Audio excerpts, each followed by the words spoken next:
As far as we are concerned, as the Kampala Capital City Authority, we are following the due process. One, we received the proposal from the developer, and when we received it, because covering a big drainage like that one was the first of its kind in the country, we had to go beyond our normal engineering team and bring in experts in urban water and water management and drainage management. So we had to submit the proposal to the Ministry of Water and Environment to guide on how stormwater will be managed and whether that particular plan resonates to what is needed to be solved on that channel in as far as controlling the water flow and so on.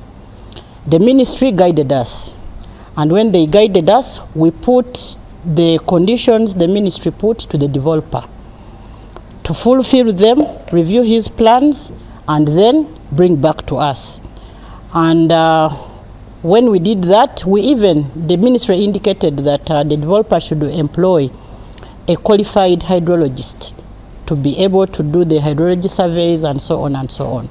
So he has been submitting a few things in piecemeal, and when all of them are not submitted, we could not approve the plan fully. Why I'm saying we are following, we are telling him all the things which have been given to us by the experts to be fulfilled before the plan is approved, have to be fulfilled before we approve the plan. So as it stands now, by the time he started constructing, we were asking whether he had followed. He had no approved plan because he had to submit all those requirements which we gave him in September. And when he completes submission, the approval will be given after the experts have guided properly. So you're saying he has no approval? Is that what I'm hearing from you? Yes. But the works are ongoing? Yes, he started the works, and when he started the works, you remember when he holded off, we wrote to him to stop. And we also invited him, and we informed him of what he needed to do to submit all those things. Because when the president gave the directive and the prime minister transmitted it to us and the minister transmitted it to us, the instruction was clear: support the process. He did not say start construction. So what that meant is that as the technical team, we were supposed to give him what he needs to do if he's to have that development on that channel, which we gave. And he was supposed to comply with all that before he starts. So let me get this clear, and because I've seen the letter you have written. He's developing. You wrote to him to stop, especially when he was holding off the area. You asked him to stop. But what I get from the reliable sources on ground is that there were soldiers that stopped your people, especially your division, your zonal commander, from accessing the place. So did he have an environmental impact assessment? Did he have an architect? Did he show you what was going to be happening there? Did this developer really go through the process? And also your physical committee, did it have a say on what happened there? If he had all that, then I would have not written to him to submit them. Because at the time of holding off, he did not have them. We had not given him any approval. That's why we wrote to him to stop. And we later, after writing to him to stop, we had to give him what he needs to submit for us to approve. So at that time, he did not have them, and that's why we requested for them. If I'm to ask, what do you have now that the process is still ongoing? Is it still ongoing, and what do you have that is allowing this process to keep going? The development. At the moment, I'm not saying that for us, we have not given anything to allow the process to go on. But what we did, because we gave him conditions to fulfill, which we are submitting in piecemeal, but in the process, our teams, you have rightly observed, went there and they could not have access. So we had to write to him Then, as we were in the process of waiting for him to finish submitting everything, the rains came. When they came, we could not sit back to say, you have not yet given us approval, therefore, we are not going to come and see what happened. So we sent the technical team to go around and see what really happened, because when we had the first flash floods on 7th, you remember that time, there was some retention of big volumes of water on the road. And we went there was a lot of debris. We told them that this is not acceptable, although the teams did not go inside because they were not permitted.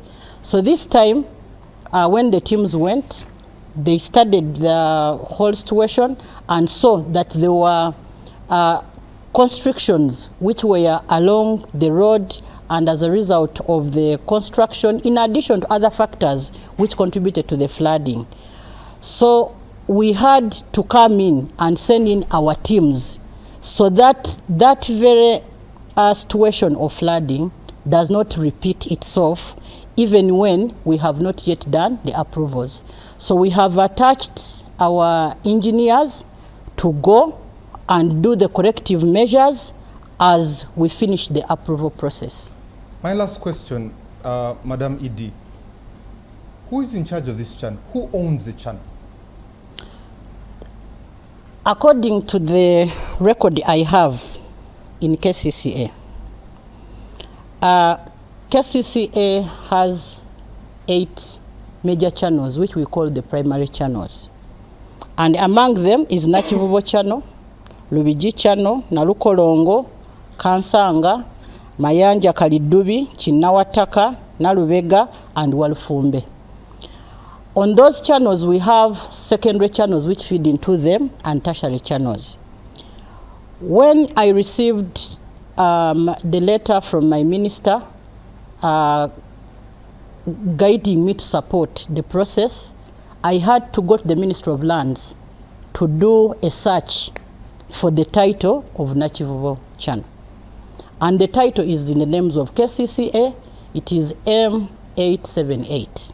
So because of that, I had to write to the developer that as far as I am concerned, I do not see ownership, evidence of ownership of you on this channel. So if you are to have development here as directed, then you will have to ask for a lease. And he submitted a request for a lease. So that is evidence enough to show you that the channel belongs to KCCA. Dr. Sarah, let me come to you. Hearing the ED, it seems to exonerate her with her writing, with what she said. They seem to have their ducks in a row. What are we missing with this whole thing? And why are 4 lives not put any value on? You see, Timothy, Madam ED is not a ceremonial ED. She's the executive director of KCCA. She must take charge of her docket. If her office never approved development plans for Hamchugundu, what is Hamchugundu doing on a citizen's channel? She must be held accountable. And if Hamchugundu was to come to develop Nakivubo channel in what I think should be a public-private partnership, that partnership must be clearly defined. The roles of the physical planning authority of KCCA must be defined. If you are a private developer building a house on your plot in Kampala and you don't have your plan approved by KCCA, her enforcers will come and demolish your house on your land and stop you from construction. But she cannot protect public property. Her men are always demolishing people's homes on land that they own for failure to have approval plans. But she's here on a national broadcaster telling the country that the work we see on Chivubo channel, there is no approval. Should we take her seriously? Two, we need to know the genesis of Nachuvubo development. You can start as far as 1930s. Of course, this is the main drainage channel in the city, covering several hills. I don't have all that geography. I thought we'd get it from her. Covering several hills, coming into the zone of valleys, combining the swamp that acts as a catchment area for Lake Victoria. There is a lot at stake. Two, you have the business community in town, which has lost billions of shillings. You have the environment of Kampala, where she is a custodian, because this is also the mosquito breeding area, main mosquito breeding area in Kampala. So you would expect that if she was to take full charge of her docket, her legal departments must be on top of their jobs. The physical planning and infrastructure docket must be on top of their jobs. The environmental department, as well as the gender and social development department. All these are directors under her docket. Either they are sleeping on the job and risking their lives and property of Kampala people, or maybe they don't know what to do. Because how did Ham come into possession of that channel? How does he block KCCA from access? If they have failed, at least and I want to compare that, impunity with the Rubowa Hospital construction, where the people were blocking the technocrats from the ministry from accessing that site, which has remained the site forever. But at least the ministry was courteous enough to inform the people that we have been blocked from Rubowa site. So what is the accountability of Madame's office to the people of Kampala? Those buildings that are soaked in water, even before we talk of the current loss today, are we even looking at the risk of future loss of the time buildings are going to be collapsing on those traders? And she's casually telling you, although she was honest enough, we have to thank her, but she has not approved, she has not done her work, and maybe she's helpless. I don't know how to call it. But what is at stake here for the people? You have challenges of encroachment on informal settlements. You have construction along banks and footpath that is, likely to block the city for a long time. You have, I saw the statement from the engineers today, the Engineers Association, saying there is no qualified engineer on that site according to their records. The Engineers Association of Uganda, and they've written to KCCA. They don't have any of their registered members working on that site. They don't know the engineers working on that site. And they pointed out the risks before the floods. On the 10th October, they wrote to her. Did she take any action? So nobody is in charge of whatever Ham is doing with his impunity on that channel. So then what happens to the people? What happens to the investment through World Bank, where lots of money were put into that natural channel development in 1998 for about 10 years, and further development of taxpayers' money in 2020? Because we cannot talk of the channel as if there was nothing.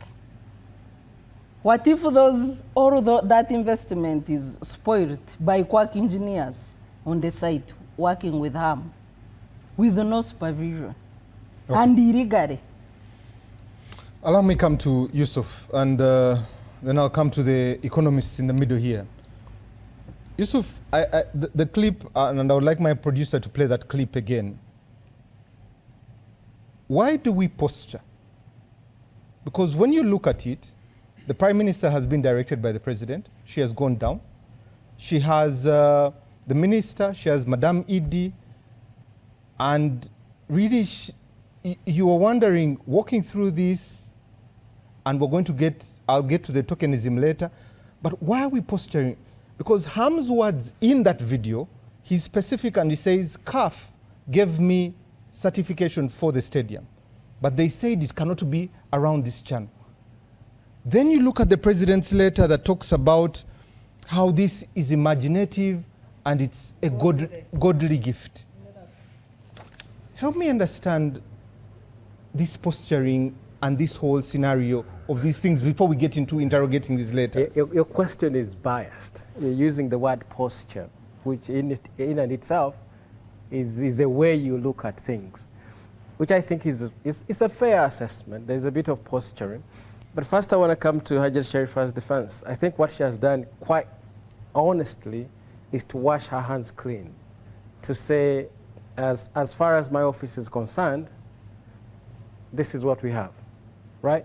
And I think that's the limitation of her office, because as you can imagine right now, we are in the terrain of politics, 3-1-1. It's not about what technicality was followed, what wasn't followed. So when you see the Prime Minister going straight to the channel right after the flooding, she's not there to say anything to appease us. She's there to protect her investor. Because, and this is my problem with Museveni's investor, Museveni's investor are as broke as us. That instead of spearheading major projects, they're fighting over small things with the rest of us peasants. You remember when we had Hassan Jabalaba fighting over markets with other traders. Now Hamis Chigundi is fighting over the same things with, these investors are not capable of seeing where real money is. One of the things that I've said to you, Timothy, on this show, is that my problem with our investors is that when you opened up in 1990s to privatization, they never went for those things where there is big money. If Brother Chigundu was a serious investor, you can take your money outside of Kampala, build a stadium, invite Kampala to wherever you go, where there are no channels, where there's just open land that you can easily take over and build something substantive that you can get all the approvals you want. But you know, their dreams, I mean, I tend to say sometimes their dreams are small. They wrangle in the small spaces like everybody else. You see, so this is why you see Nabanja rushing to the crime scene to say, I am here on behalf of government, and he's in cahoots with the investor to say, this investor you're seeing is not small, works with us as government. And you know, as she goes there, she drags the executive director alongside. In truth, from what Hajat Sharif has told us, Hamis Chigundu should be arrested. Hamis Chigundu should be seen hobnobbing with one of the executives, either the Prime Minister or the executive director. Hamis Chigundu should be arrested, because whatever he did, as from what the executive director has told us, were illegal. From the very beginning to where we are now, everything is illegal, because you can't do things backwards. So you start your constructions, you endanger people's lives and businesses, and then you turn around to seek approvals. All that is absolute illegality. Hamis Chigundu should be arrested and arraigned in court. Even if he spends a night in Luzira on remand, he should learn that. And you see, and I'm going to say this in all fairness, Timothy. You know, when you watch Hamis Chigundu's promotions of the work he's doing, all he's saying that, you know, support me as a local Ugandan, you know, to also grow business, build, buy Uganda, build Uganda, allow a local investor to thrive. I am, now that Zoran Mandani won the New York mayoral race, I can proudly claim to be a socialist. I love locals doing business. I support UEDCL with all its failings. I'm actually begging the Ugandan public to give UEDCL time, because it is now owned by us. Maybe later they'll perfect their game. So we love nationals doing things. But the amateurism that comes with it, the sloppiness that comes with it, the illegality that comes with it. Because you see, Timothy, with all the connections that Hamis Chigundu enjoys, with all the connections he enjoys, Hamis Chigundu is able to legally and rightfully access the Kampala Drainage Master Plan because he has the connections, he wants to access those things. Hamis Chigundu is in position to do the things the right way because he has the connections to do the things the right way. Remember one time, you remember the former IJJ, Bettina Misango, was actually running to Owino to protect this very investor. Which means this investor is a big deal. He's not your normal investor. But we would love that he's in charge of these things. But the sloppiness, the amateurism, the illegality, the quick fix, the way in which the makeshift nature of doing these things, right? So this, all of it put together is, the argument they normally say that, Ugandans are so lazy, they are incompetent, they can't do things the right way. So Hamis Chigundu has used these connections to access a major ecosystem and is messing it up, risking people's lives, risking people's businesses. You remember when an investor, and Hamis Chigundu is really lucky that now he has the full backing of the state. There was an investor who wanted to cut down a piece of Mabira forest in 2009. That investor had to be protected by the state, not to be lynched by the public. I'm not calling for mob justice. But what Kakira wanted to do, was it Kakira? Meta, what Meta wanted to do to Mabira Forest, Hamis Chigundu is doing it to the Nachivo Chan. Yeah. You see, what Meta wanted to do, our major ecosystem in Mabira, Hamis Chigundu is doing it and absolutely illegally. There are clear-cut procedures that he should be following. He's not following any of those. And Hajat Sharifa is here taking the heat for things which are ideally beyond her power. Because she found Hamis Chigundu already in charge of that place. When they added a clause in the provision that it has to be given to a local investor who already has interest in the channel, who works closer to the channel, Hamis Chigundu was already there. You see, so Hajat Sharifa was taking the heat. We're being so unfair to her. The things are way beyond her office because we are in the terrain of a very well-connected local investor who is doing his job so in a very amateurish fashion that he's risked the lives of Ugandans and their businesses. Yusuf, and you make very valid points.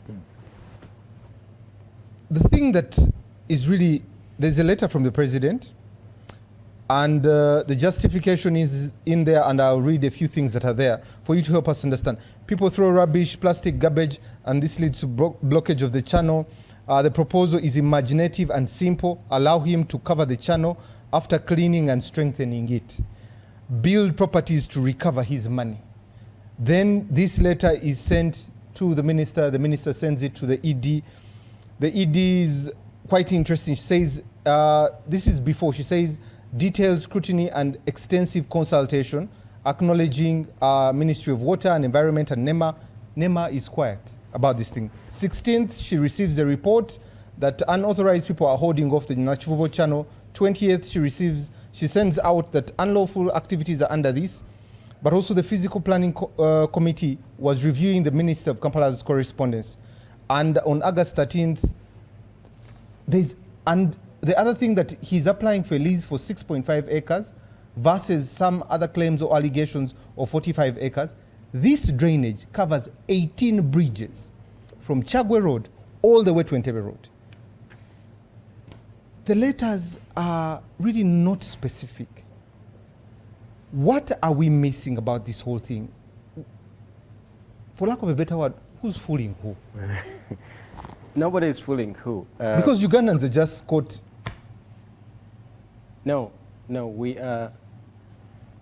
As spectators? No, we're not spectators. This is the crisis that befell us from the 1990s when World Bank, which is funding this channel, insisted that we privatize our things, so that we have rich people from among us and from elsewhere start doing things. And for a very long time, we haven't had serious investors doing things. We haven't had these people. Many of the investors we have who are local are happy to take deals and commissions. They don't invest in anything serious. They don't own banks, they don't own telecoms, they don't own mines. They're happy to take deals. And what we are witnessing in Nachivubu is an embodiment of that crisis.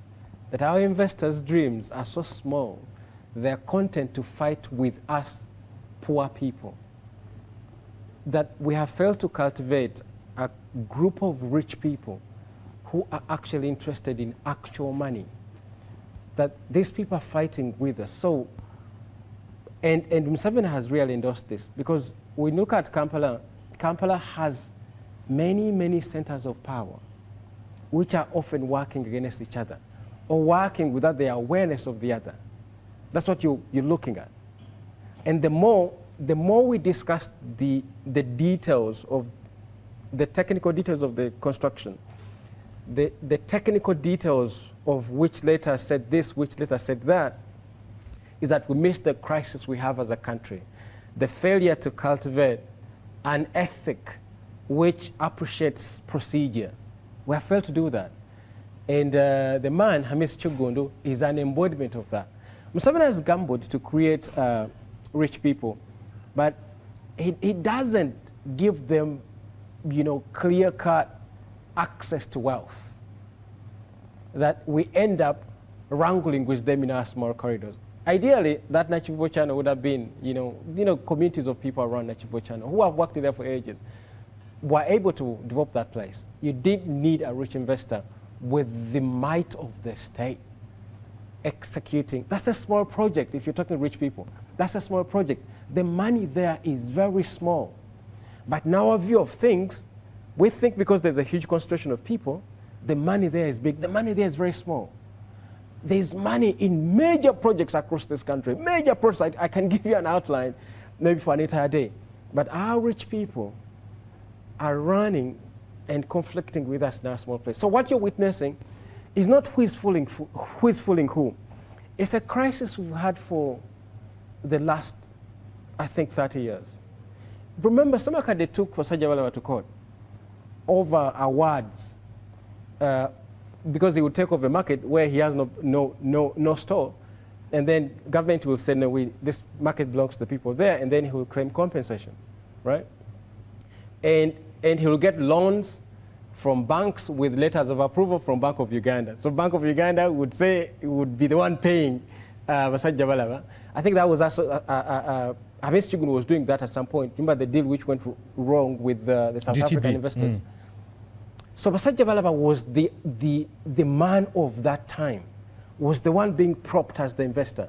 But his dreams were reduced to markets, not big enough to go elsewhere and look for big money. So we have another man whose dreams are small, competing with other wretcheds in small places such as markets.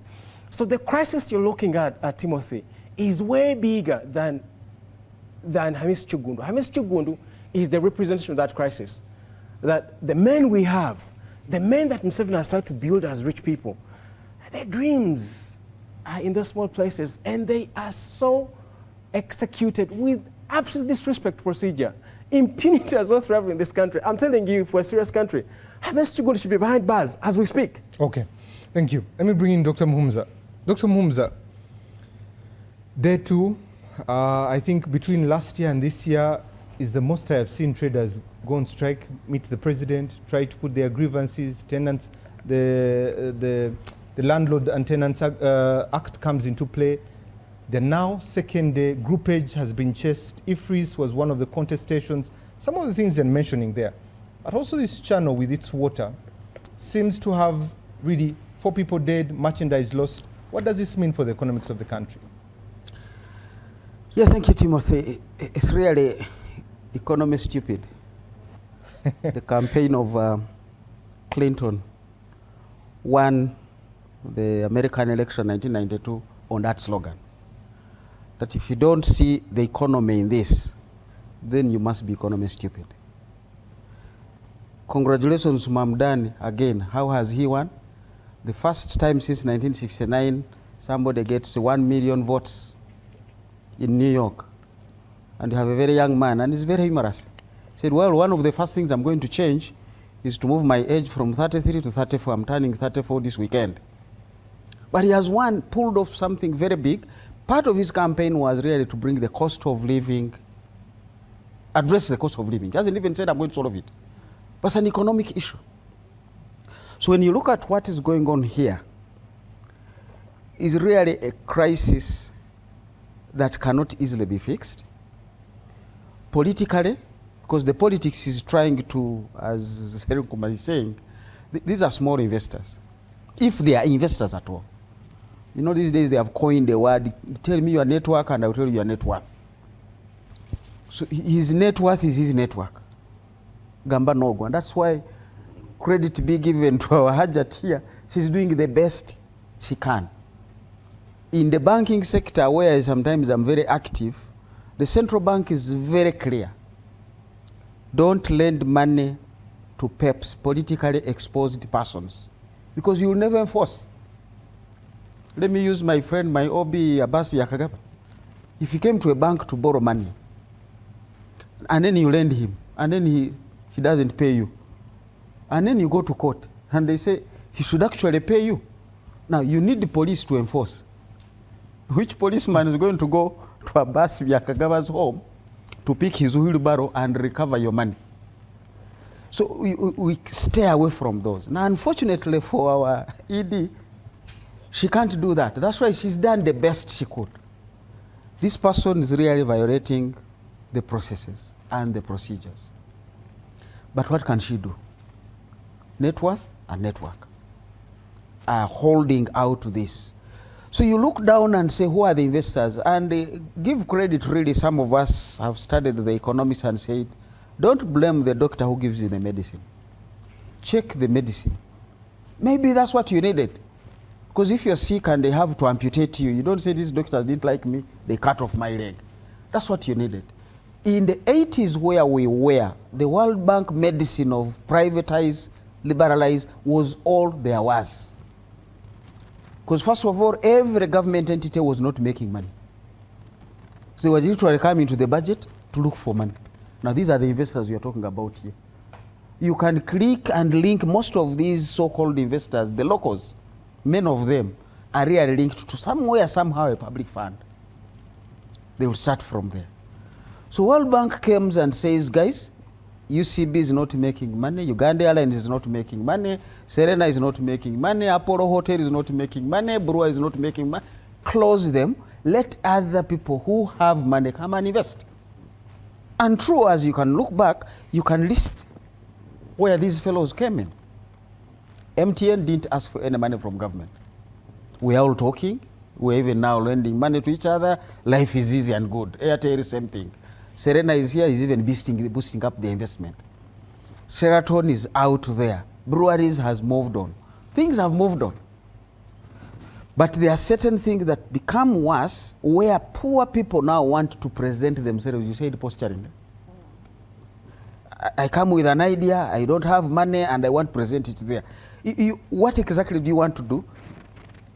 That whole channel is full of literally imported goods. So even as they say, Kampala is responsible for 85% of Uganda's GDP. I go down there, I try to say, okay, what is Ugandan here? From toothpicks, to shoes, to used clothes, to borders, to mention it. Even the mattresses you're talking about, a lot of component is imported. So is that Uganda's GDP? I was talking to you the other day. This week I went to buy G-nuts, pounded G-nuts. From like a small place, I'm like, oh, I'm going home. Let me take some G-nuts.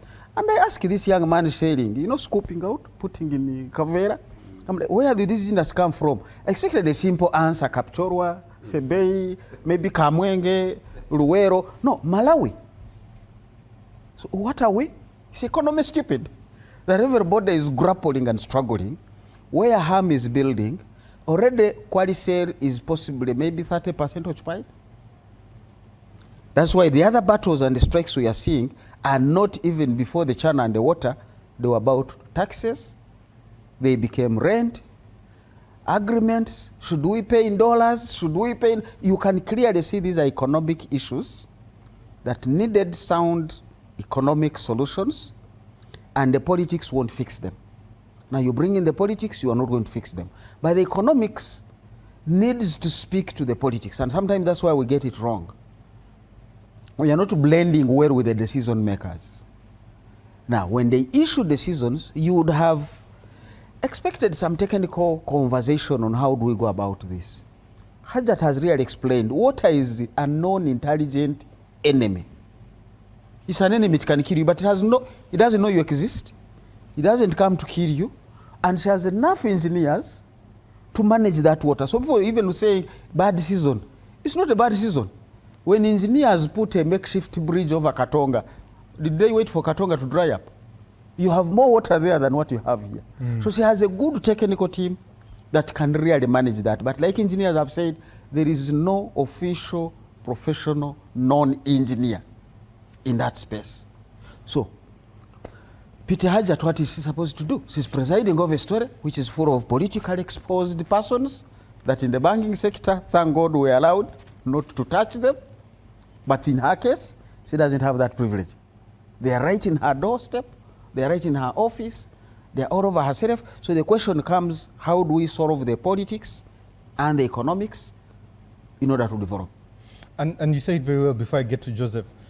You've mentioned Qualisale and 30% occupancy there. Some of them even less. Even less. Even if you go downtown to all these buildings that are down there, and we still have buildings erected every day, every night. Is it justifiable, really, that he puts a drainage, then puts a building? Does it make economic sense that we need an extra building with already the ones that are there? He has even not followed the president's guidance, because the president said, first secure the channel, then cover it. Now he hasn't even secured the channel. Because first of all, he should have dug up the channel, widen it, build it so that water is flowing, then you cover it. He began by covering it and blocking it. So you look at all these kind of things, but that's what happens when market signals, and some of us really, we believe in the market. Now the market can be missing, the market can be regular, but that's why you are in there, like the referee. The referee just watches football, but if there is an infringement, he comes in. But let the football flow. So the market gives you a good signal. Now where you see a lot of free space and another building emerging next to where there is literally free space, you wonder, what is this investor thinking? The other investor is not making his money. Now you want to put yours next there. I come back and say, money has a value. So where did this money come from? There is no investor who invests without a mind of saying, what is the return on my investment? Now you can clearly see there is a lot of free space. People are poor. The other guys are not being paid rent. The tenants are crying rent. Their sales are low. Literally everything. It's a Mamdan case. If he came here, he would win. I don't know which mayor is going to take over Kampala and work with Hajat here. Hajat, at least you are going to be there, but pray hard that you get some mayor who will be working with you to solve this problem from the political angle. Until we fix the politics, she's going to continue having these hardships, and development won't happen in this city. Thank you. Joseph, let me come to you, and let's stretch ourselves further to Sebeye, Queen, Kapchora. Very unfortunate and very sad, especially with the mudslides that happened through the week, Thursday, Friday, on to Saturday. And I think your member of parliament from Queen was on the floor of parliament and said, even as we speak, on Friday, there were still mudslides there. True. Dozens of people lost. True. Dozens of people trapped under there. I know rescue efforts were going on until, I think, yesterday. About 2,000 or more families planning to be resettled there. Give us a picture of what really happened on ground, because you were there. It's a pain and it's a pity that we are discussing issues of disaster and happening in different parts of the country. We are talking of Kampala and then KCCA now in Sebeye sub-region or Mount Elgon slopes at large. In fact, this did not only happen in Sebeye, but also even across the other side of Kenya. It has well happened.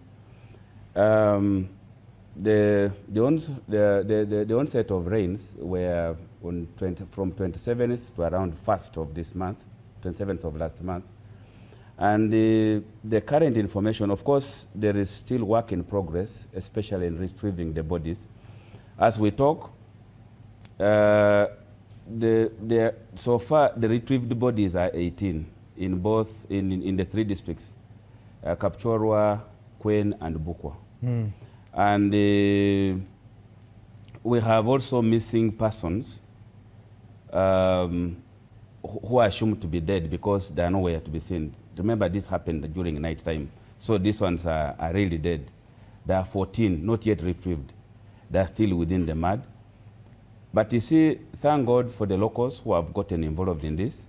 And UPDF also came in with the hand hose. There were no other machinery, maybe because of accessibility. But we have 2 people who are hospitalized as we talk. So a total of 32 Ugandans have died within this period. Certainly they are very bitter. We shouldn't lose even any Ugandan at all. And what happened is the State Minister for Disaster Preparedness visited the place. And she met the locals, and afterwards they agreed to relocate about 2,000 locals to a place called Kabelio in Kwen, which is within Ua. But you see, the Ua officials were aware. During the meeting, they were there, and they also accepted that this should happen. But at night, you know, the relationship between Ua and the locals has not been good for the past 15 years. As I talk, about 51 Sabinis have died of gunshots by the Rangers. When I met about last year, we met with the chief warden. We're discussing the same, and he was also showing me the statistics of those who were killed, the Rangers who were killed by the locals, which is very true that it happened. And that number is? It's about 35.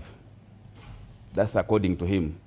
Now, the relationship has been bad, and I saw that the chief warden is also hand-tied, and he feels this should escalate to a certain threshold that it will pull the center to the place and resolve the issue. Because as for now, it seems whatever he has in terms of proposals, and they have not been taken serious from the Ministry of Wildlife.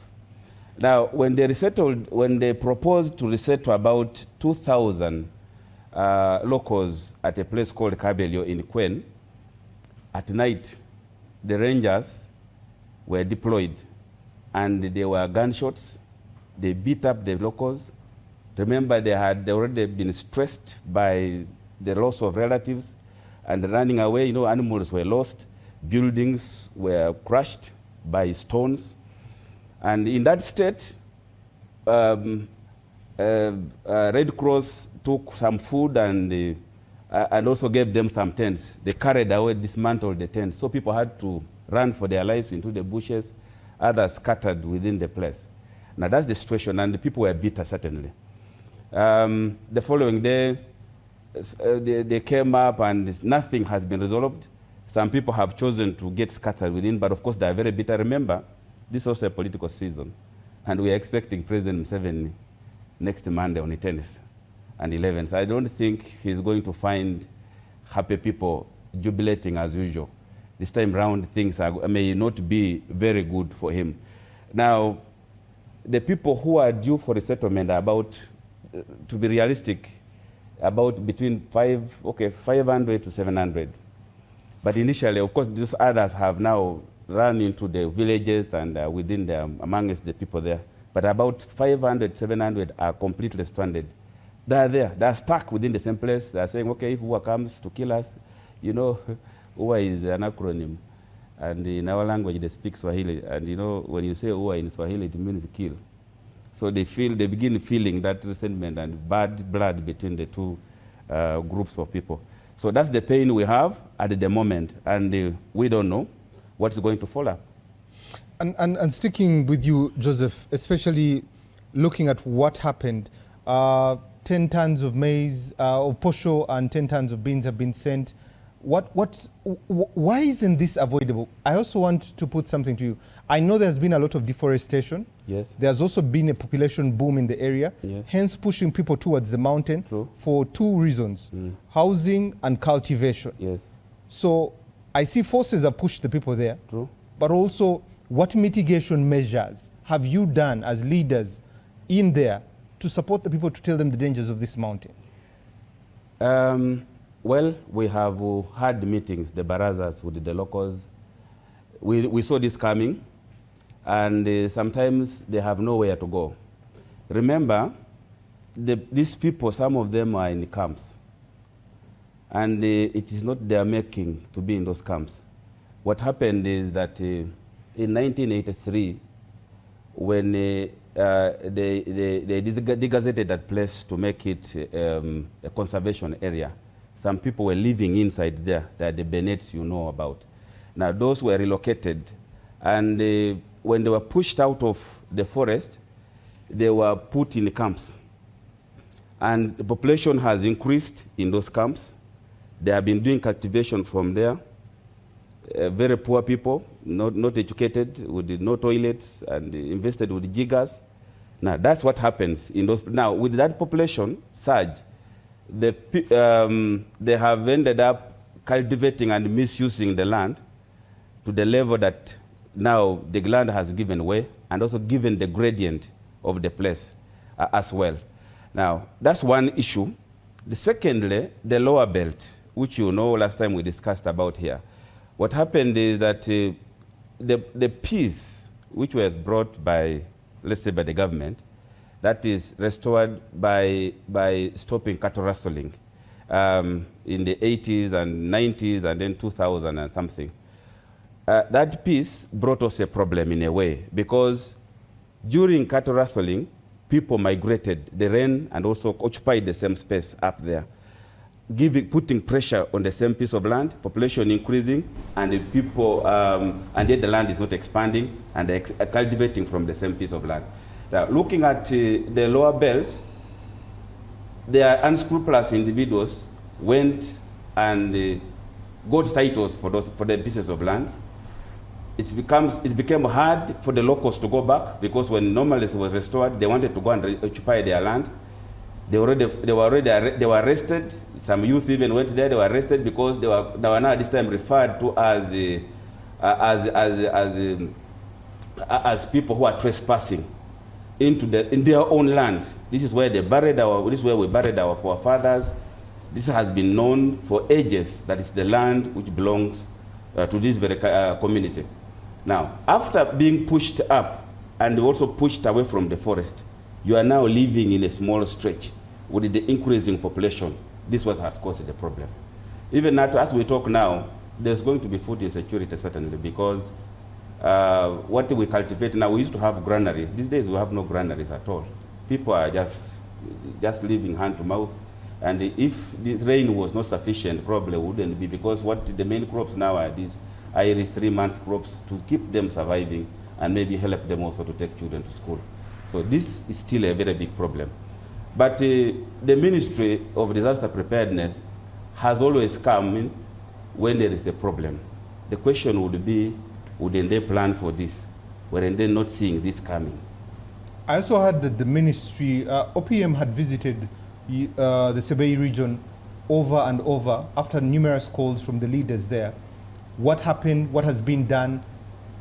You see, the biggest problem is not that the government doesn't know the problems of Sebei, which include the land, the boundary, with the neighbors, and then the UA, and then also all those other problems. They know, and they start on them, but they don't complete those projects. For instance, resettling of those people who are in the camps, like there are those camps called Rwanda, there's another place called London, and other camps there. They started the process in 2015, established a team, and they began resettling people. Halfway the journey, they dropped the whole program, and then the population continued increasing. They had not resettled the people. That's where the problem is now. Okay, thank you. Let me come to Madam Idi. I know you have a lot to respond to, but before you get to that response, we see when the rains come around, drainage becomes an issue. What is the plan? Thank you very much. First of all, we should appreciate that our drainage system, the current one, has aged. It has outlived its usefulness because by the time it was constructed or built, we did not have this type of development we are having now. Out of the 362 kilometers of drainage, we only have 104 which is lined or constructed. And you are aware that wherever you have a drainage which is not constructed, it slows down the movement of water. It is easy to clog in case of irresponsible waste management and so on. So if our drainage master plan is funded, and then we have all those drainages, both primary, secondary, and tertiary, are well lined or constructed, then it means the flow of water, the connectivity will be easy. When you talk about what happens, why do we have these floods? There are many contributing factors. Other than the way our drainages look like, there is also the element of the human interventions. Other than the constructions which are going on, you have irresponsible management of waste. Even where we have intensified the campaigns of responsible disposal, separation of waste, and so on, the laws are sufficient to tell us how we manage our waste. In the NEMA Act, it is the responsibility of the generator of waste to manage the waste until the point of disposal. In Kampala alone, Kampala Capital City Authority is responsible for the slum areas, the public institutions, that's where we collect waste from. The rest are supposed to pay for commercial waste and domestic waste. But it is a problem for them to pay, and as a result, the waste ends up in the drainages. This flooding which happened recently, Friday, Saturday, and Sunday, in the buildings when we went there, up to now, our desilting teams are there. They have had to break some parts of the buildings because those buildings which are along that line, most of them are actually in the ecosystem. They're in a wetland. And inside them, you will find that there are wells constructed. But there are small tertiary channels passing below. Now, inside there, they had clogged. And we have had to break open to remove the garbage which has been there for some time, and it contributes to the slow movement of water. And even those landlords have been, we have written to them on the defects we found, and but at the moment, because there is a crisis, we have sent our teams into the buildings to help the declogging of those areas. So irresponsible waste management is a problem. Our drainage system has aged. We need to upgrade it using what we put in our drainage master plan. The major drainage channels need to be constructed for easy flow of water, but we also know that they have feeders. So even if Chikam Enterprises constructed that achievable drainage the party is constructing to international standards, the way other countries have covered, as long as we do not handle these other tertiary and secondary drainages which feed into there, the problem might continue. So the call is, since we already have a master plan for that matter, it is important that this master plan is funded so that we overhaul our drainage system. We know that it works for areas where we have improved, like Bugolobi, Makerere Hill, Kalere, Ndeba. The flooding stopped. Where we have put box culverts as opposed to the circular culverts which were very small, the passage is now smooth. So it is important that we invest into rehabilitating and redevelopment and reworking our drainage system. The plan is already there. The issue is to fund. We have put it in our strategic plan, and we are hopeful that government will give us money to fund that drainage master plan. So even when these conditions are fulfilled, which are being worked on, still we need to work on the whole of Kampala in as far as draining it is concerned. The other issue, there was an issue on 48 acres, 6.5. When you are given permission to develop, for us as KCCA, we know how to determine your area which you are going to develop. When they say develop the channel, we first look at your proposal. We are not going to give you the entire channel when your proposal is covering just a small part. So we measure the footprint of your proposal, and that's what we did. We measured the footprint, and we said according to this proposal, it is not the whole channel.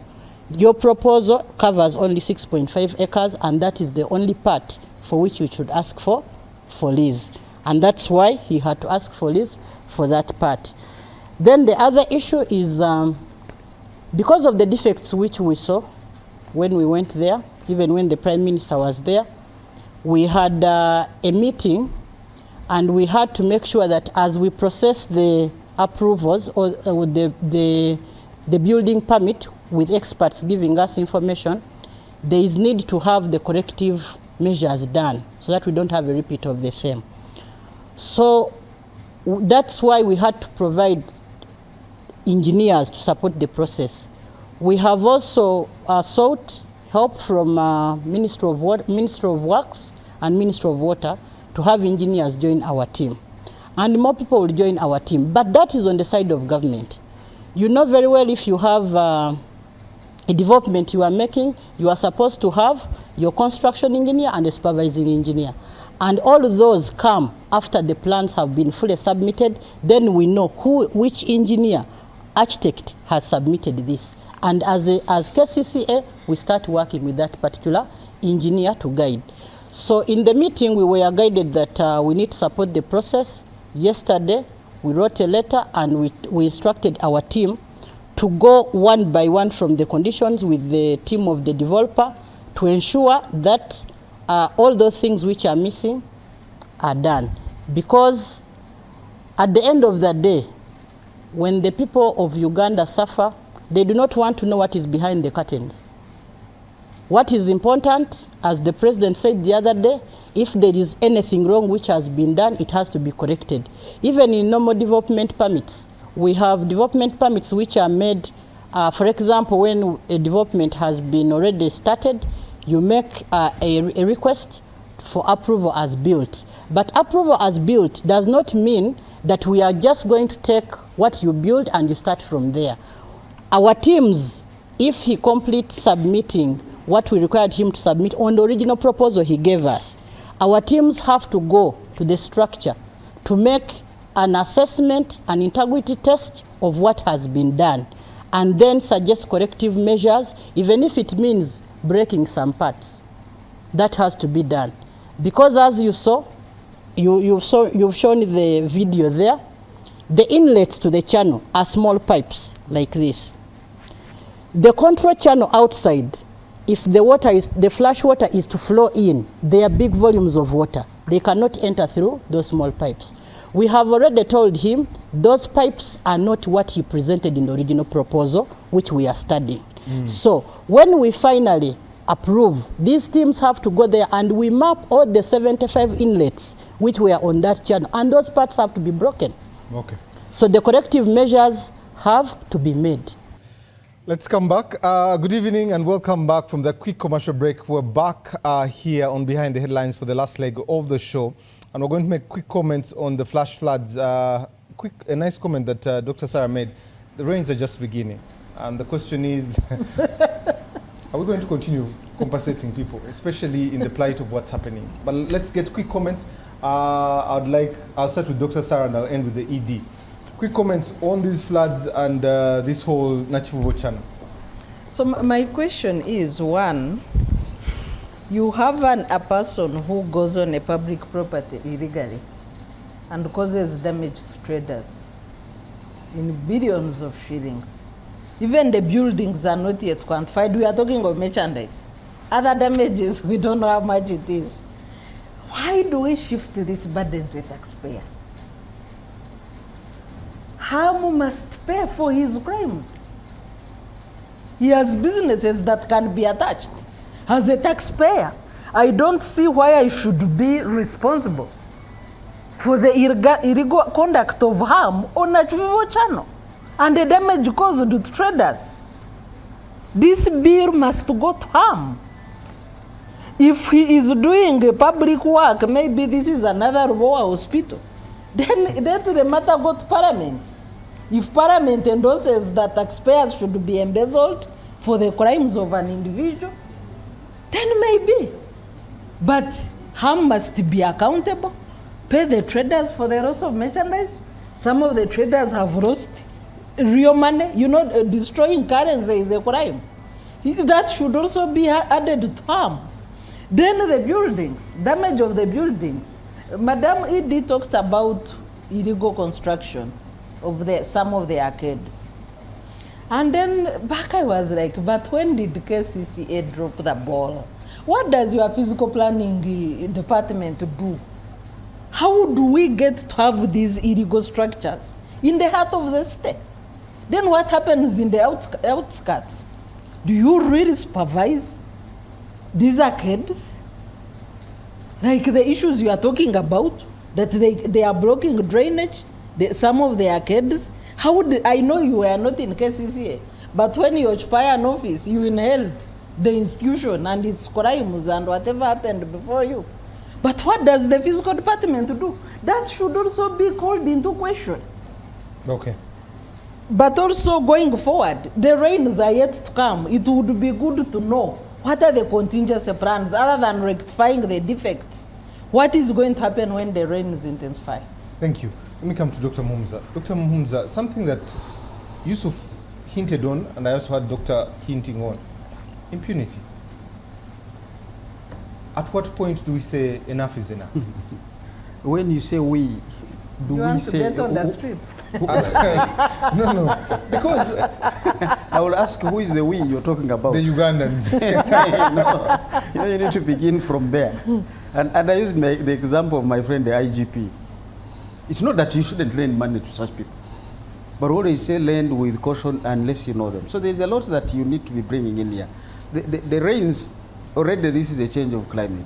The rains I know are supposed to have been in October, November they should be wearing off. But here they are coming. Climate change. But it's not only Nakivu. We have seen floods in different parts of Kampala. So you shouldn't even be discussing Nakivu, it's just a sample. So you're listening to us, how many of these? Now, many of them out there, people are blocking them even as we speak.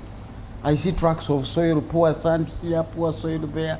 We are really, the we requires to be amplified, even as we speak. I'm even looking at other disasters that are not water related. Because Madam Edie here and her team should already be saying, what if a fire broke up here? Remember, these are mattresses down there? Anything can happen. What are the evacuation plans? Where do you take the victims? Is there a KCCA big facility in that neighborhood?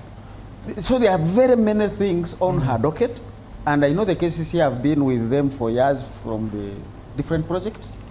They have done plans and plans of this city on different things, the roads, the bridges, the water, the hospitals, no funding. So when you say we, we all are trapped in this, and we have, as I said, it's economy stupid. We have to come back and think and say we are not definitely going to be America. We are not going to be Japan. We can have flyovers, you can have, I don't know, now you put too many traffic lights, how are you even going to fund them? Many times I find they are off. He talked of UETCA, so if the power is off in the entire Nanklabi, where is he supposed to get power to light up the streets? I mean, there are so many things we need to bring in the picture. This one we should be looking at it as just one sample that requires to go back, and the good thing, as she has said, the plans are there.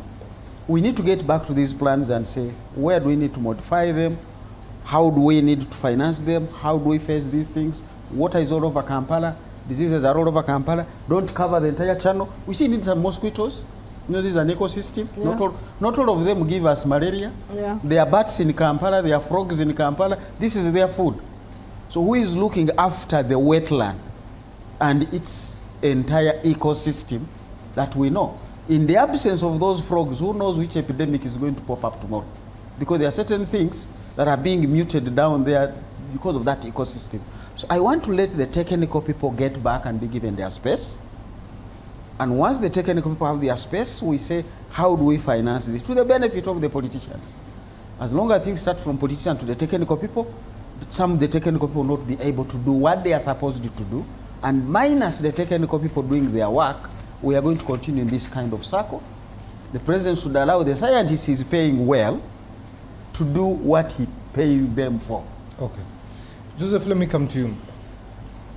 Even the trade between the eastern region all the way going through Queen, that road has been closed off before it was even launched. Yes. Business between Kenya, there's a lot of traveling around. There's a lot of mud there. Yeah. But the eastern region, let's talk of Bududa. We have been here, we have talked about it, Dr. Mhumza. We're talking about now Kapchora, Queen, and Bukwe. There's also the banks in the southwestern area there where banks and rivers give way. Yes. Why are we never prepared? It's an issue of, this is a big thing actually which has been in existence for some time. And we are not ready because we don't focus on it. We are just surprised that it has happened. And it's like we are caught unaware because of lack of planning for this, when being deliberately focused on the very issue which is at hand. For instance, looking at now the road. The road has been blocked for a number of days, now about a week. In some spots, there were no graders to move away the mud and the big rocks that have fallen on the road. They had to look for them, and sometimes they may be available and there's no fuel. So we have no plan for any response of such a kind. We didn't anticipate it, and neither did we plan for it. No contingency plan to have this done in any way whatsoever. That's why the problem is, even at the local governments, at Kweno, Buko, Kapchorwa, it has never been there. So these are the issues. And even when the rivers burst their banks, in fact, like yesterday, they retrieved one body down the lower land after having been drawn for about maybe 5 to 10 kilometers away from the place of origin. It's because people, because government has no plan for it, for rescuing the people in such a kind of situation. That's where the whole thing is. Thank you. Lastly, Serunkuma, before I get to the ED, this tokenism, 5 million. Which one? No, the Prime Minister said that the traders are going to be given. The people. No, actually, the people of Sebei. Maybe Sebei. I thought that was the president for gave people who die in accidents. The president sent condolence message through the State Minister for Disaster Preparedness, where and there was a burial whatever arrangement for 5 million, and then for those who are hospitalized 2.5. That's all that has been given to the people. Of course, people don't feel comfortable because many animals have been buried, buildings have been floored. So you give 5 million, of course they are like, well, this is nothing compared to what has been lost. Serunkuma, when Timothy, listening to Julius speak, there seems to be a disconnect between the rangers who are supposedly employed by the government of Uganda, yes, and the government itself. Okay, I'm Luke, not Julius. Joseph, yeah. Look. So when government says we're going to relocate these people and put them somewhere, then the rangers move in the night, yes, and shoot at them. True. So you see, both are working for government. The rangers is UWA is yes. UWA rangers are yes. actually a part of government. True, under Wildlife Authority. And government says we're relocating these people to a particular area, and then the rangers move in the night. Yes. And harass and brutalize those people. So what is this confusion about? Yeah. Is there no confusion with the rangers? To me, when I look at it in two ways. One is when you are sent to work. Now this brings out, just to me it brings the difference between a leader and a manager for that matter. Because a manager would have to look at the books and follow this, they want to do things. They want to do the right thing, the things right the way they think it's supposed to be done. according to the written instructions here and there. But with the leader, he will take action immediately and do this. So there's a disconnect. First of all, there is no communication between wildlife and then the local government, and then now even the locals. Completely there's a disconnect. Because now the rangers feel they need instructions from their boss. And their boss also needs instructions from the minister before they can take action to allow the locals to at least hibernate within the forest reserve. But Timothy, you see that disconnect you see in Sebei, yes, where local government and the rangers, both of them government, are in disagreement, in absolute disconnect, which actually ruins the lives of the people. That's the same thing happening in Kampala. The same thing, the model applies everywhere, that there's absolute disconnect.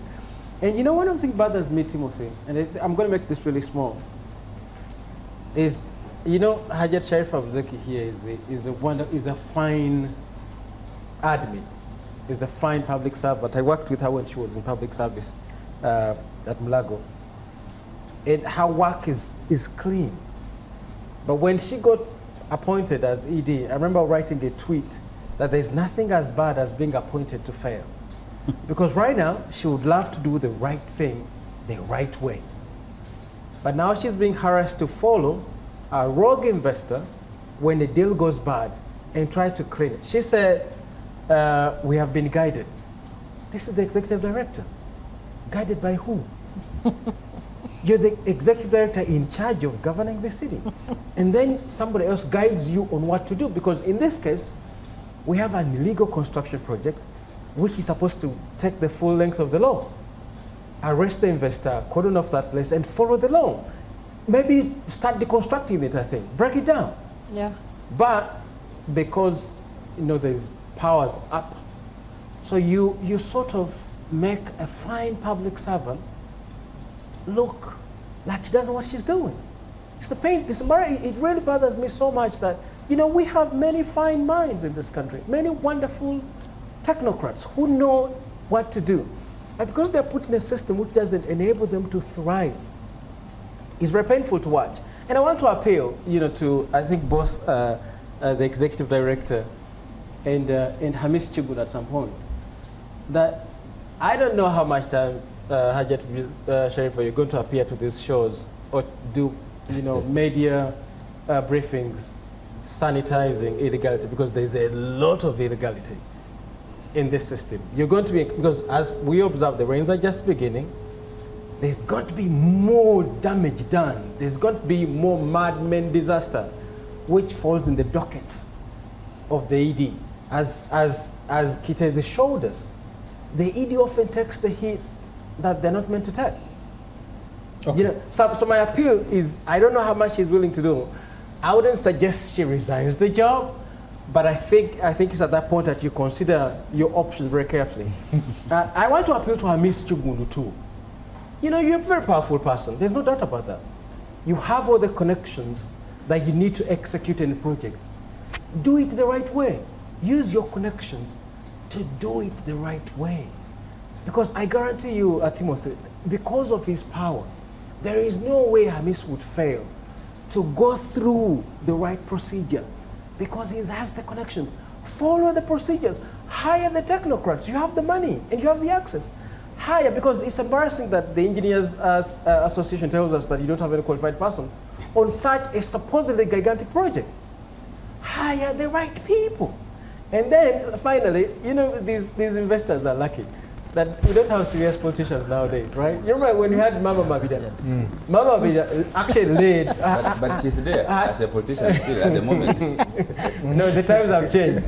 There was Haji Hussein Chanjo, Sam Mugumya, who is now incarcerated. We don't know where he is. Haji Hussein Chanjo, Mama Mabida, Betty Kamia. When they were still serious, they led protests in this country which protected Mabida Forest. Now, they're lucky we live in a time where there are no serious people. All this for campaign to be Kampala Central, Kampala this, Kampala this, Kampala this. You don't see them, you know, working hand in hand with the affected people. Otherwise, there has to be a movement to help Hajat Sharif Abzeki also move the campaign to arrest Chibundu. There has to be political backing, mobilizing that we need this man not to pass his shenanigans to the public pass. Yeah, but he has hired goons at the site. That's why they are blocking the technocrats. But our politicians. Okay, let's give the ED the last word here. I've just seen an advisory coming in from the Ministry of Works about the rains coming and what needs to be done. What's the plan? Thank you very much. In the short term and the medium term? Yes, thank you very much. In the short term, one, along Savannah, Allen, and along the channel, even inside the buildings, our engineering teams, the silters, are going through all the connections, even those which pour on Entebbe Road, but particularly on the constriction which was there and caused this obstruction of water going into the channel. We have guided that all formwork, hoardings, timber props be removed so that there is smooth flow of water in addition to suspending activities. We have also said the inlets be opened, and this is under the guidance of the engineers. We have attached the inlets to the channel be opened so that water can freely flow into the channel. We have, there are some concrete culverts which had been put in the control center. We have said they should be removed because that has to remain open so that water can flow. Then, because that is going to be done while making corrective measures, and we do not know, the corrective measures may take more than 2 weeks or a month on some of them, so we are going to have standby suction trucks, the ones we used at the time when we had water in the buildings. We have told the developer to have those standby trucks on the site in case the volumes of water go up before the corrective works are finished. They should be able to suck out water so that they don't enter the bin. But those are just remedial actions. Okay, yeah. Thank you. Quite a bit of feedback coming through. I'll read that later. But let's jump to what happened especially on Saturday morning at about 5 a.m. Numerous assailants getting into the districts of Kasese, Fort Portal, and Bundebujo. 2 barracks is overrun and a police station there. Also, reports we have is that 5 personnel, security personnel, were injured there. 20 assailants killed and 40 arrested by security agents. Even as you go to this Rwenzori region, a lot of deployment happening there. But let's not forget that in the third quarter, a lot of these Bijambias were spoken about in Wakiso district. Let me come to Serunkuma first. Interesting scenario. The army and the police coming out and saying these panga-wielding people, you know, when I saw one of the chairmen of a particular village talking about them walking in a gang of 50, and when he approached them and asked them, who are you? One was wielding a panga team, but then their seemingly leader ordered them to shoot him, but they didn't. What do you make of this whole scenario that happened in Kasese, Fort Portal, and Bundebujo, and what's the interest there? It's funny you chose to start with me, the perennial skeptic. I'm always skeptical when reports like this emerge, especially in the times they emerge. Not to say they're entirely inaccurate, but I think because they're far distant from the city, we are seeing the reports being reported from those places, and we don't have, as the information keeps coming in, we need to slow down and observe carefully. The timing looks ridiculously funny, especially that, you know, Kasese still has a grievance that they've been unable to overcome as yet. I don't know what is the latest on the Mumbere. Is this not still under house arrest? No, he went for treatment. He went for but yes. from house arrest for treatment. So there are still grievances in Kasese, right? And we haven't had, after the events of 2016, we haven't had the opportunity of a reckoning on those events. We haven't had a fact-finding committee to ascertain exactly what happened. We haven't had a sit down together and say, so-and-so made mistakes, so we need to move forward in this manner, right? So we haven't come to that reckoning as yet to say what happened in 2016 as we move on as a country. So we are now into 2025, and and events of a supposedly similar nature being reported.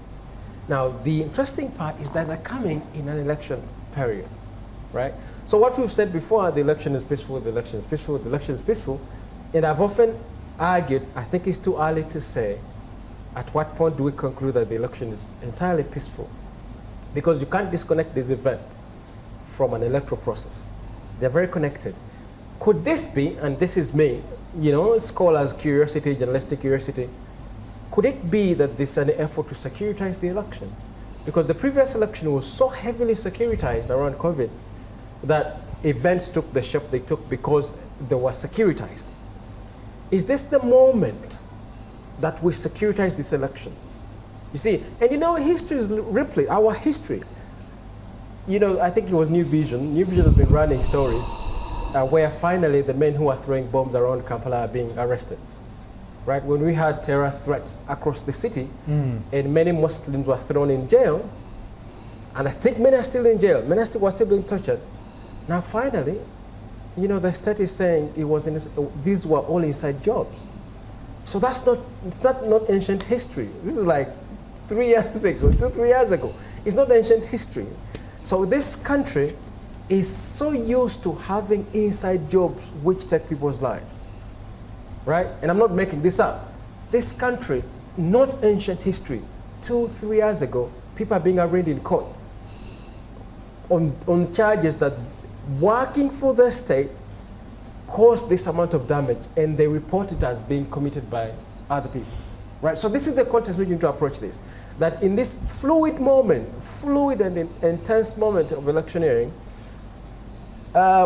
when reports like that get reported, we treat them with skepticism.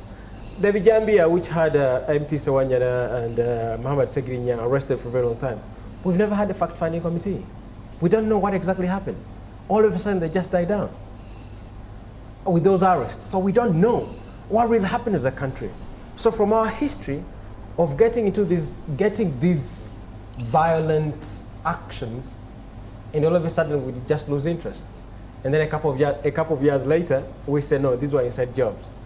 So for a journalist, a scholar, I see this with immense skepticism, especially with the history of what happened in KCCA 2016 and the recent arrests of inside jobbers who are now being thrown in jail. I'm very, very skeptical.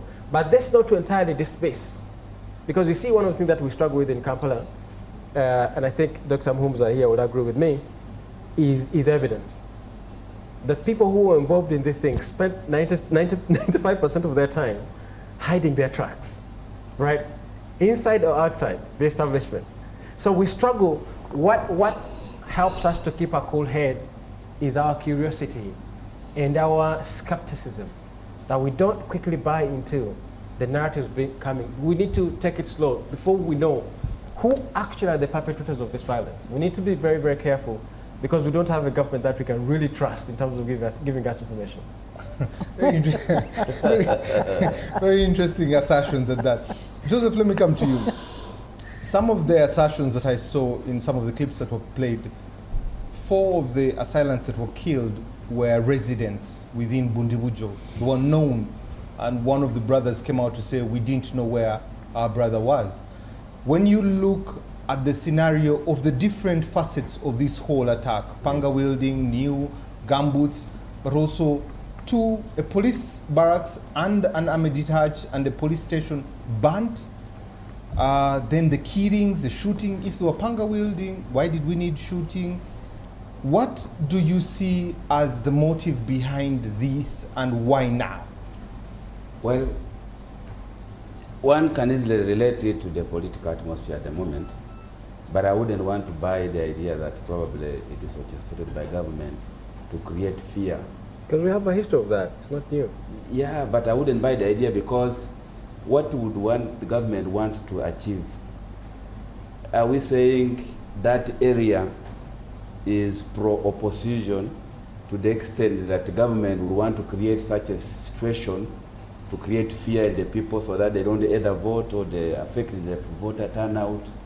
I would be very reluctant to believe it personally. I want to think that probably there could be some unresolved issues maybe within KCCA, which have been going on, maybe in a latent stage, and maybe government has not moved in quickly, and sometimes when you want to call on government to intervene, a scenario is created like that, and then government goes in, and then eventually they get the information. I would think probably the people in the military would be in a better position to give us the actual truth. But what I know is that sometimes they share information on the need-to-know basis. So I would think this could be that from the locals within, there's a message they're passing to government, or these are maybe outsiders from Congo. Not from within the country, but outside that. Yes, it has ever happened that they have come in and done havoc and then gone back. But that has happened before. Joseph, 4 of these were recognized as members of the community. You see, in that place, it's like you look at Sebei. You will see the Sabinis are actually Kalenjins, and they have their brothers and relatives across. So you will find that some of them even are as well as Kenyans, as much as they are Ugandans, because they have Ugandan ID and they also have Kenyan ID. So somebody can be there, and even that side is also known as a Kenyan, and this side is also known as a Ugandan. So they can commit atrocities, and somebody will say, this is our neighbor, but in actual sense, the planning was done across. That's my feel, that it can be done, and then they come in and they try to create some turmoil, to maybe create some instability within the country at such a time like this, because it can easily be shifted to in people's mind to think that probably government is behind it, because of the environment in which we are now, but because of the season. My last question before I go to Dr. Mhumza.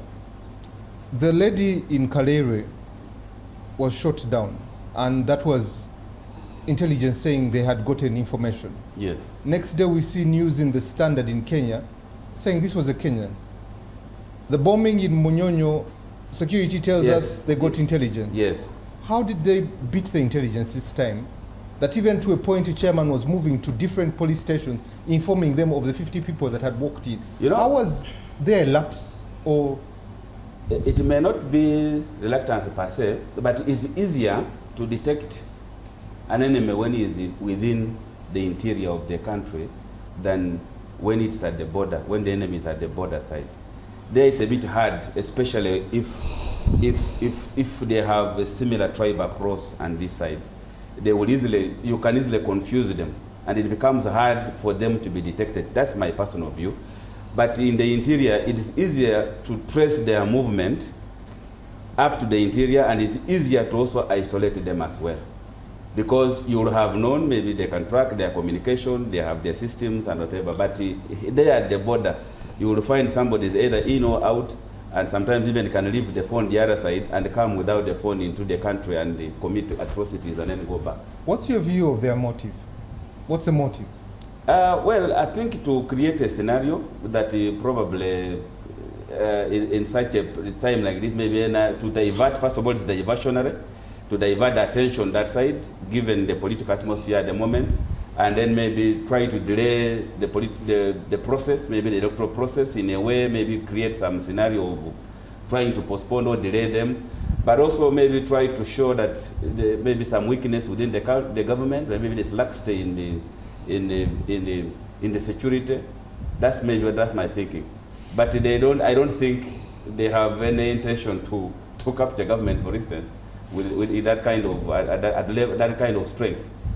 Someone sends a message and says the Msinga Charles Wesley Mumbele is not under house arrest. All charges were dropped, and the case was discontinued on the 13th of June 2023.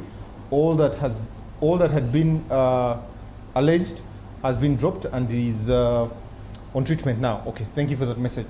Dr. Mhumza, and something Yusuf has said, even after these bombings that happened in Kampala, then we hear some people, it was an inside job, some people are arrested.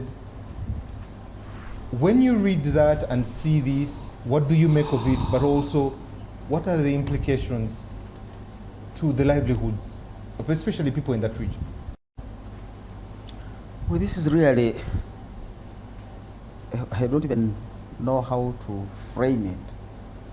First of all, to get pangas I know we have panga wielding people in the Kampala Central Region, but they come for me and you.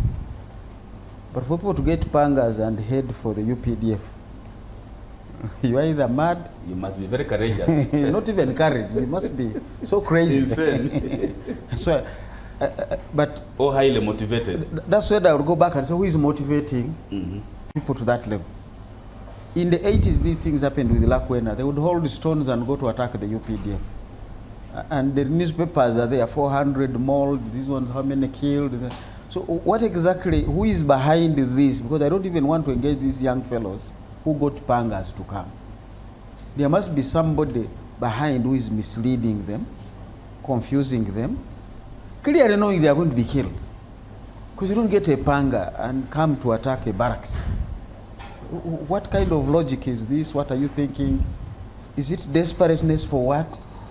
And I'm glad now glad it can't be connected to Obsinga, no, not at all. But are these people have reached that level that they can be manipulated to those kinds of levels that you get a panga and go to attack the military?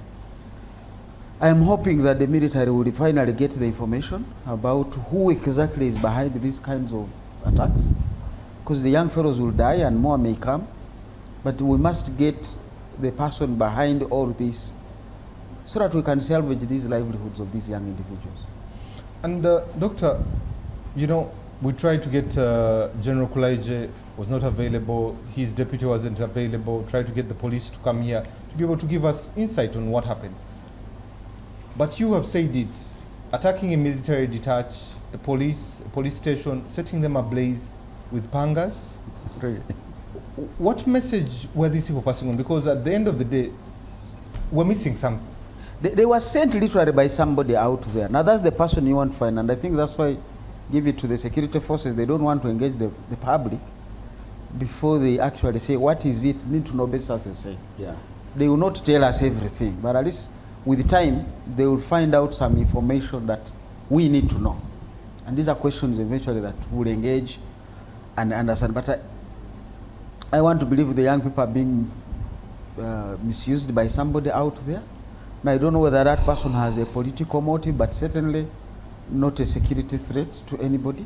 He can harm the security people.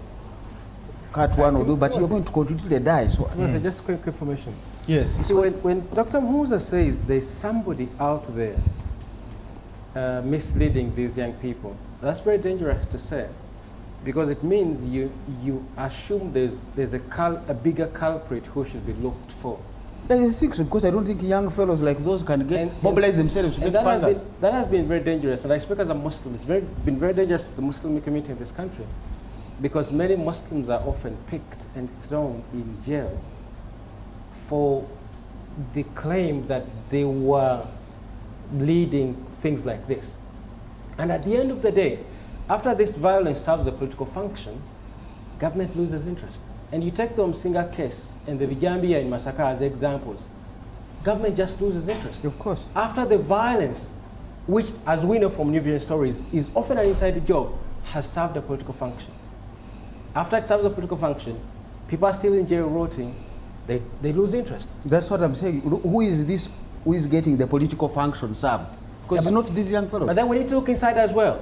My problem is we tend to look outside, but we have evidence from the stories are running in court in the main government mouthpiece. Are you suggesting that inside means within the government? Exactly. You have not been reading the New Vision? Yeah, but whoever it is, that's the person I'm looking for. Could be inside government, could be outside government, yeah. but certainly not these young fellows. Well, where wouldn't be an issue to me is there must be somebody. Yes. Now, if that somebody is there, then it must be looked for, whether within or without.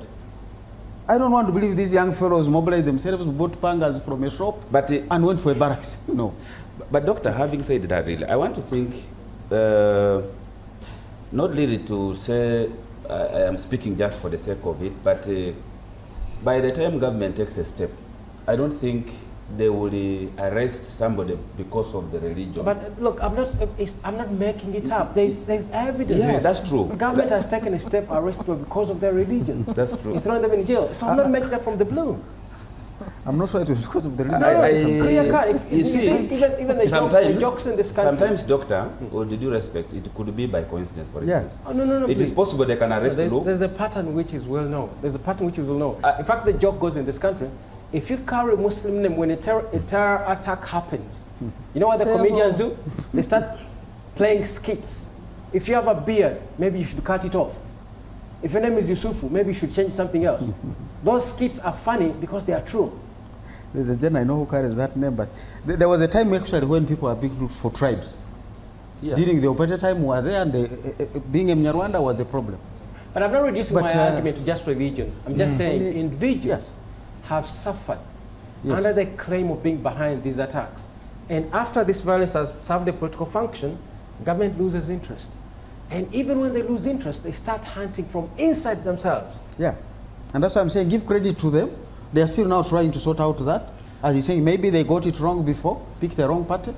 Yeah. But now they'll give them time, but I don't think these individuals are the ones. There must be somebody behind, who even if he was the one who bought the pangas and told them, go there, that's the person you want to pick up.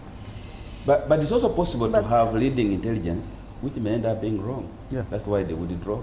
So you may have information and you really go with all the enthusiasm, but when you now realize that this was misinformation, what do? Do you continue? It's just honorably.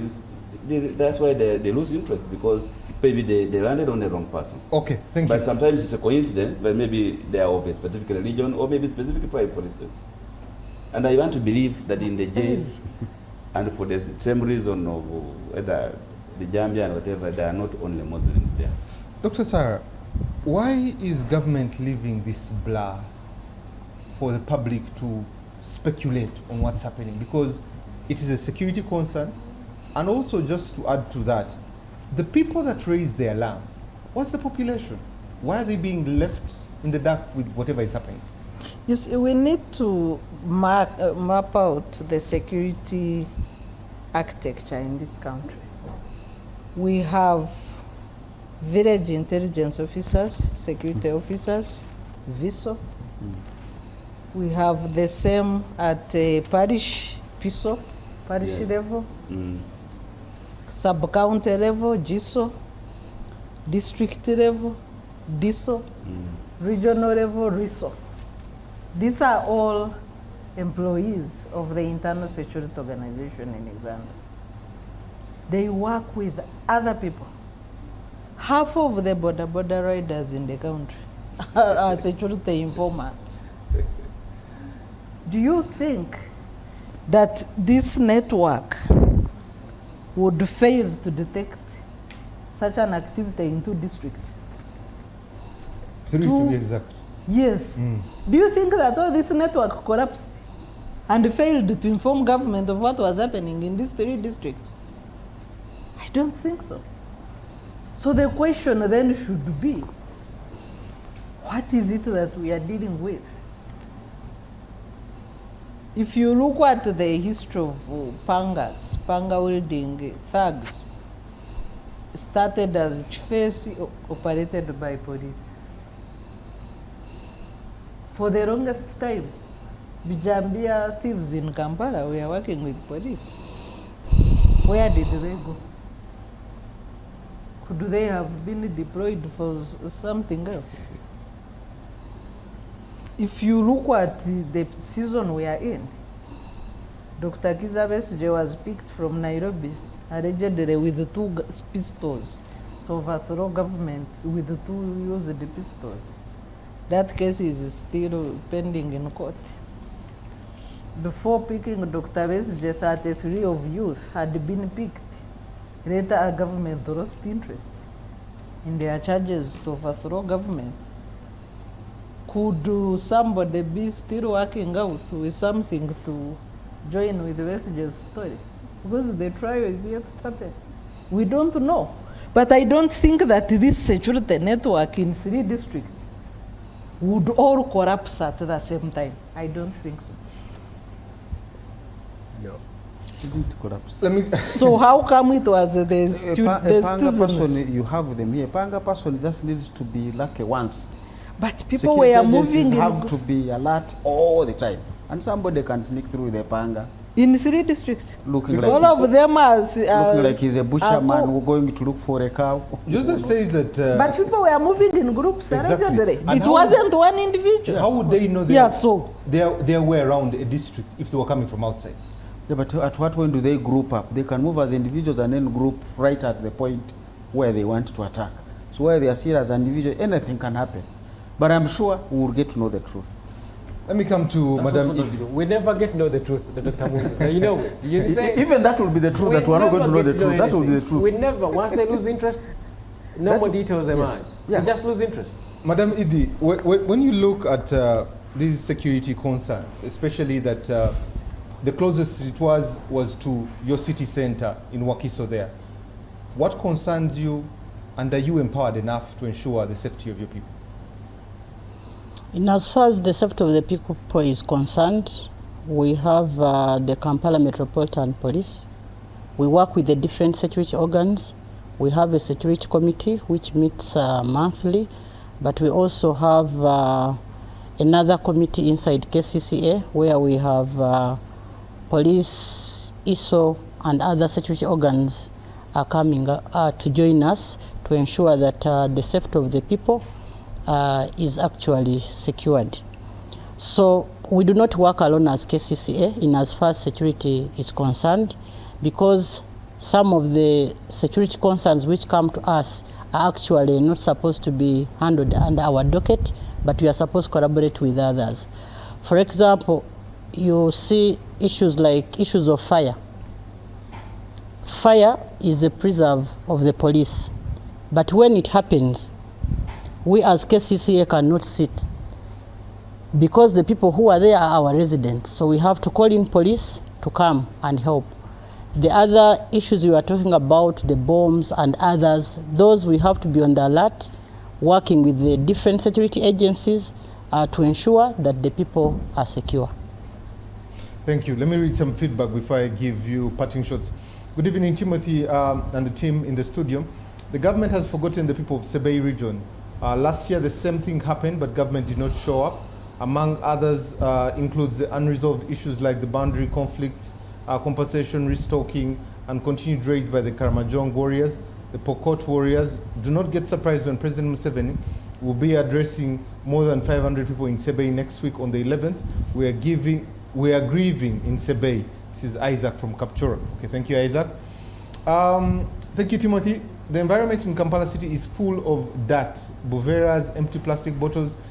There is no proper feasibility plan to exhaust before the development of the Nachivuo channel.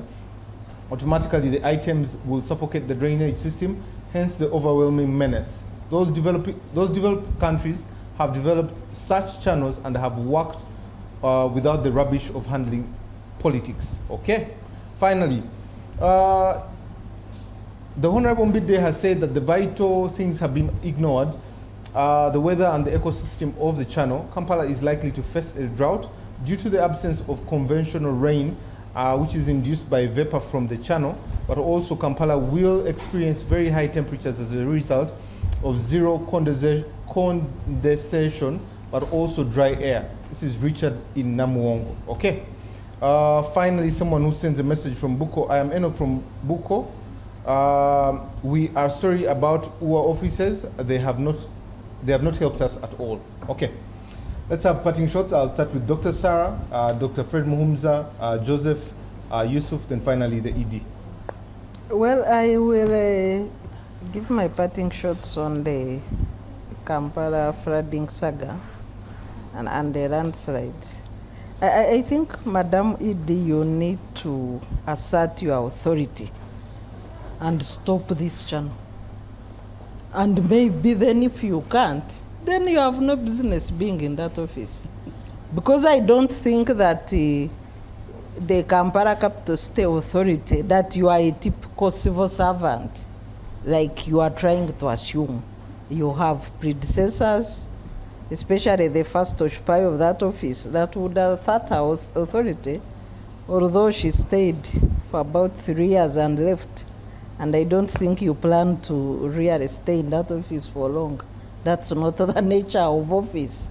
You need to do one term and do it well.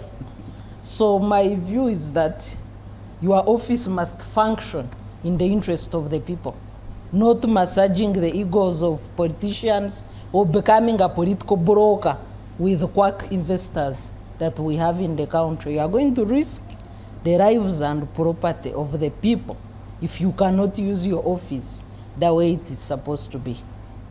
I have seen the communication of NEMA. We didn't discuss the environmental impact concerns of that channel development. NEMA, the ED was clear saying they have not given anyone a go ahead. We have laws in this country which you sought to protect as you took oath of that office. And I don't think that you should open a route for quack investors to risk the lives and well-being of Kampala citizens. Thank you. Dr. Muhumuza, over to you. Give the ED the credit. Managing Kampala in this political environment is not easy. Her office is not just about the floods, more so in that place. There are how many millions of people in this city? They continue to do their lives, to do their livelihoods. All the borders here, you know, one will be knocked, but there are another 600, 700,000 who continue with their lives. Kampala is really, a lot of things are happening in here. It's the capital. Yes. So her desk, you can imagine, sometimes I imagine when she wakes up in the morning, the number of files that are coming in. I talked already about the health. Her clinics need a lot of investment. Her staff need a lot of facilitation. That is only on the health side. Education. So there is a lot that KCCA is managing as an entity.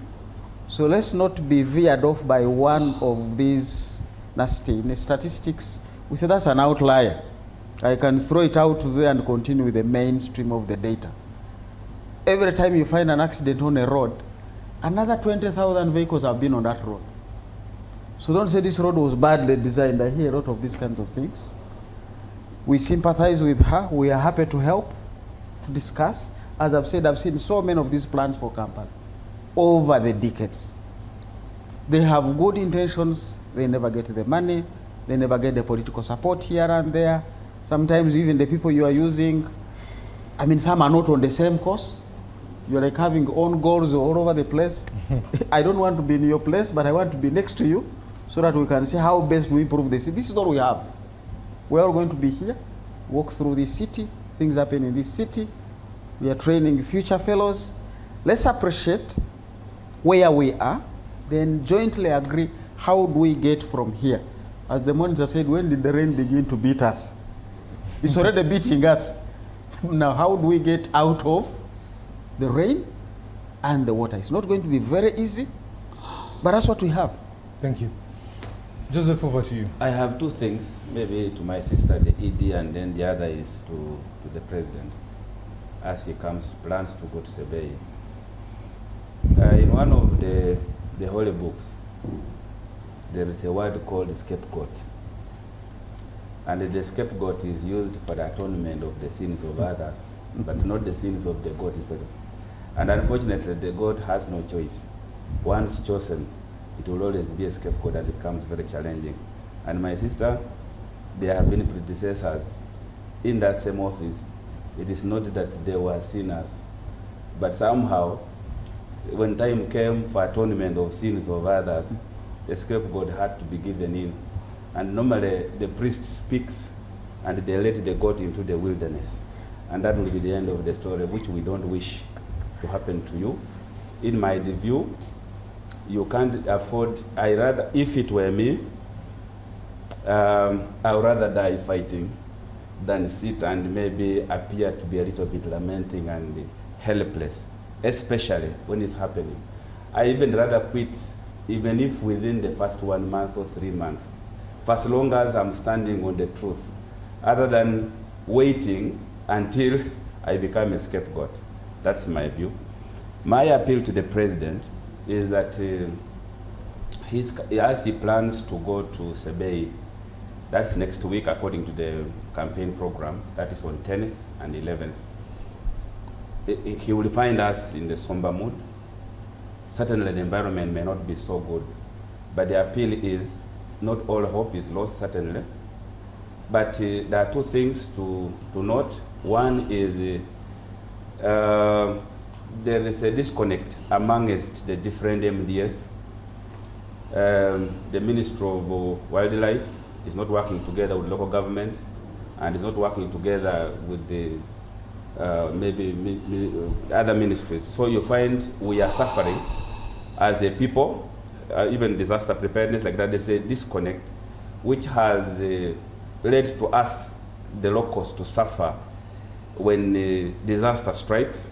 We don't know what next will come, because when we are resettled temporarily in the land belonging to government, that is Wildlife Authority, and these are Ugandans being relocated there by local government and the RDCs who are part of government, then all of a sudden attacked at night, we feel there is either, some people will be right to think it's intentional. We feel unwanted, we feel we are lacking a sense of belonging.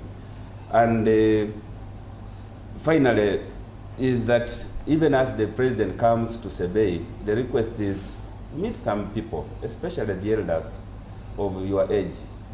They will be able to tell you, because they know, they understand all the corners of Sebei. They also understand the causes of these things. They will tell you the truth. Some of them are not politically motivated. They are old, 90 years, 85 years. They just want to tell you the truth. They have been looking for you, to meet you for the past about 5 years. And they have failed. They haven't made attempt to come up to State House. Okay. They just want to meet you. So my appeal is, when you come, find the time, Your Excellency, and talk to these elders. They will tell you something that you may wish you had known earlier. And it may solve the problem in Sebei. Over to Yusuf. Timothy, listening to this man make his appeal to the president, I remember my politics. I've actually asked Yoweri Museveni, I'll ask again, to give this country a chance to move on without him. Because ideally, issues of Sebei should be properly handled by the local government there and concluded. But for the last 5 years, our friend here has been waiting to meet the president. And he took him an opportunity to appear in UBC to make a direct appeal, like you meet the elders. Now, Dr. Yusuf. How do you run a government like this? Like, it's exhausting to a president to be the elders of Sebei. The local government is dysfunctional. They're waiting for you. And you're going to be there for a couple of hours, and all the issues for the last 5 years are going to be put on your table. I'm appealing to Mr. Museveni. Clearly, we can't beat him in an election. Nobody's going to start a war against him and win. Only his son can afford to stage a coup and overthrow him. He is not going to do that. In that moment, you give the country a chance and say, I've done my bit, please move on. I have one appeal to make to Mr. Chigund one more time.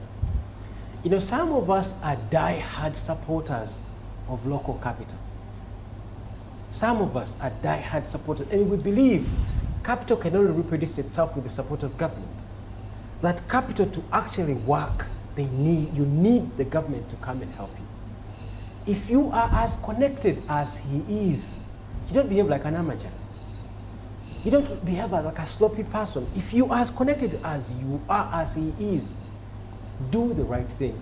The ED here will not stop Hamis Chigun from doing whatever he sets his eyes on. True.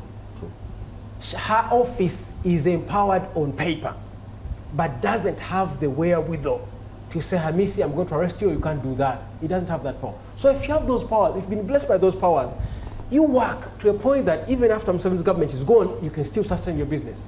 But you see this business of having access to the state which enables capital to thrive, and then you behave like an amateur, it's boring. And then the second point is they should focus on big money. Okay. They should let the poor people also enjoy the spaces. They should look for big money. We have a telecom which is struggling. All our telecommunications are foreign owned. Our coffee 7% is foreign. They should focus on where there's big money. Because if you have state protection, you can access anything with this big money. We have many things that are in ruins. If Hamis Chigundu got interested in developing Uganda areas one more time and shifting wagons, he could be making so much money as the investor of Uganda areas, because there's a transport crisis in this country. You see, but you're struggling with poor people, competing with them in their markets, and then you're doing a bad job. It's really boring, especially if you have access to the state. Thank you. Lastly, Madam Idi, your parting shot. Thank you very much, Timothy and the panelists. I have heard what you have said, but I wanted to respond one to Dr. Birete.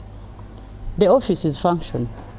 It is because some of us, the way we work, you don't push to the media everything you write. We have ordered stopping severally and we have guided. But we don't push out everything we write because the media is not the recipient of what we are writing. Two, in everything you do, somebody has to do the job at some time. It only happens that at some point something may happen, but there is somebody again who has to come and solve that problem. There are many things, as you said earlier, and as other colleagues on the panel said, which you inherit when you come into office. But when you inherit, the issue is for you to be able to correct them for the time you are there where you can. And I think when we are working, we are not supposed to be threatened by somebody left, you will leave. Automatically you will have to leave because you will either retire or die or what. But the important thing, for the time you are there, what have you been able to do? Do what you are able to do in your means, and what we sought to do is to protect the Ugandans. The guidance we have given, the support we have been told to give is intended to guide the Ugandans. And everything on paper to the developer has been to guide the developer to ensure that the Ugandans are safe, our country is safe. I have children, I'll have grandchildren, they need to grow in a safe country. So we are on the same page. And this is the support we intend to give for the time we are in office. Thank you. Thank you very much. To the ED, I hope to invite you to come back. You'll be amicable to come back here. Ladies and gentlemen, thank you so much for obliging to be with us. For everyone that has been watching, thank you for watching. And everyone who sent in a message, we really appreciate that. To the technical team that has made today possible, thank you for making today possible. We'll end with this quote: negativity limits reason. Good morning.